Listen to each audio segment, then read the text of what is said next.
وبسم الله الرحمن الرحيم. السلام عليكم ورحمة الله وبركاته.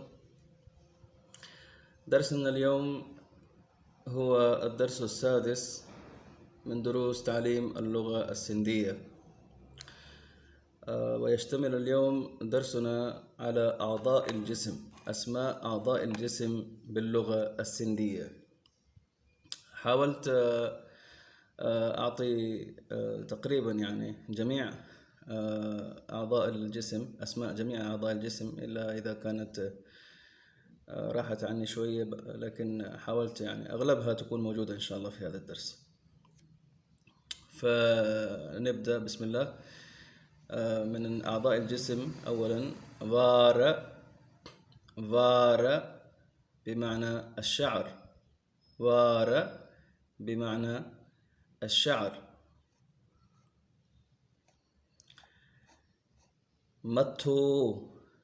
متو بمعنى الرأس.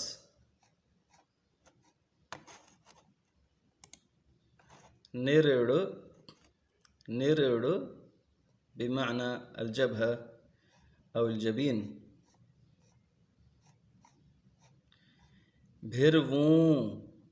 بهرون بمعنى الحاجب أو الحاجبين اللي تكون فوق العيون. أك بمعنى العين. نكو بمعنى الأنف.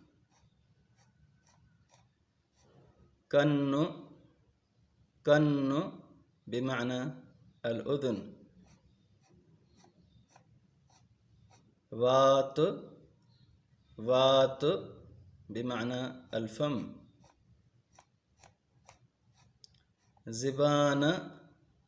زبان بمعنى اللسان. شب بمعنى الشفة. قطو بمعنى الخد. متش بمعنى الشارب أو الشنب العامية. دارهي بمعنى اللحية أو الذقن.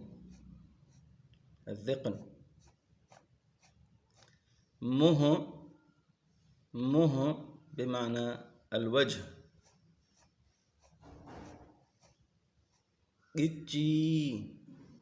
قجي بمعنى الرقبة. نيدي بمعنى الحنجرة. سينو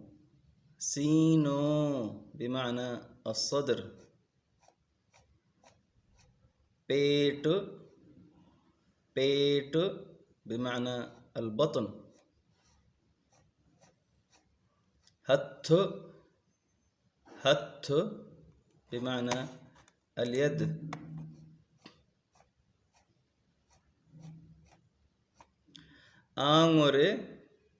آنغري بمعنى الإصبع. نه بمعنى الظفر أو الأظافر. توت بمعنى المرفق.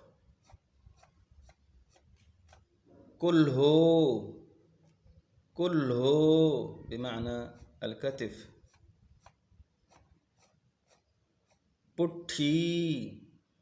بوتي بمعنى الظهر. جودو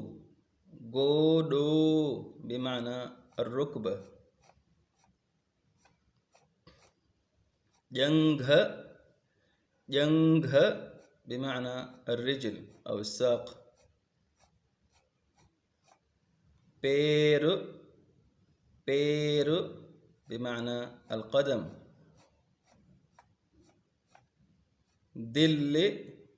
دل بمعنى القلب.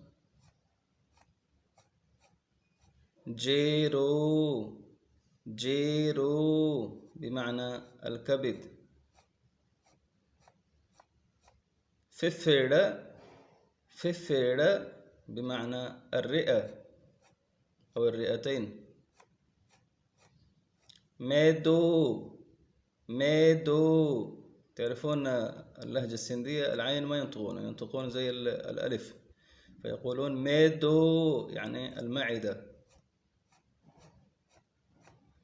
جيله، جيله بمعنى الخصر.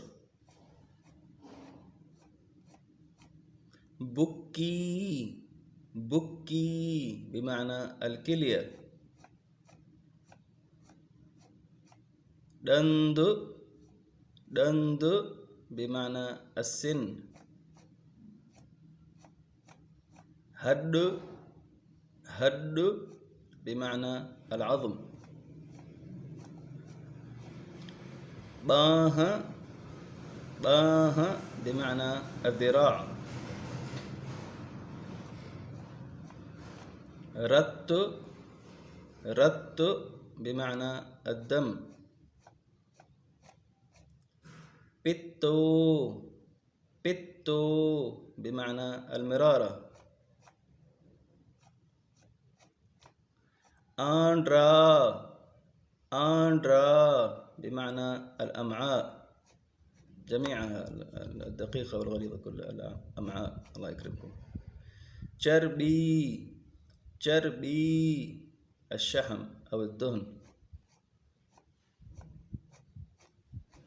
دماغ، دماغ هو نفسه يعني الدماغ. رق، رق بمعنى الشريان والوريد أو الأوعية الدموية اللي تكون موجودة في الجسم.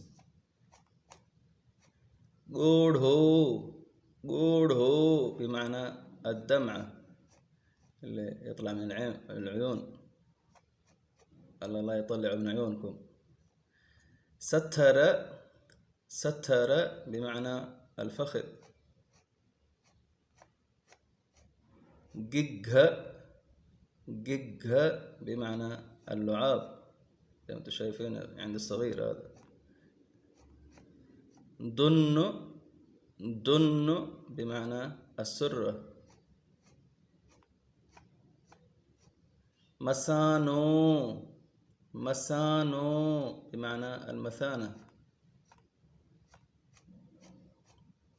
كل، كل بمعنى الجلد. مشك، مشك بمعنى العضلة. रीढ़ जी हड्डी، रीढ़ जी हड्डी بمعنى العمود الفقري. गोश्त، गोश्ت بمعنى اللحم. فهذه كانت مجموع أسماء أعضاء الجسم باللغة السندية اللي حاولت أقدمها لكم. إن شاء الله تكونوا استفدتوا من الدرس اليوم، وأشكركم الحقيقة يعني على التفاعل على القناة اللي أنا شايفه من أيام، تفاعل ممتاز جدا. أرجو منكم مرة ثانية عشان تحفزوني. يلا يا شباب، تحفيز تحفيز، تحفزوني إن شاء الله. تعملوا لايك وسبسكرايب وكومنت وشير إن شاء الله، ولازم تفعلوا زر الجرس عشان يوصلكم كل جديد. سبحانك لا علم لنا إلا ما علمتنا إنك أنت العليم الحكيم. ونلتقي إن شاء الله في الدرس القادم. والسلام عليكم ورحمة الله وبركاته.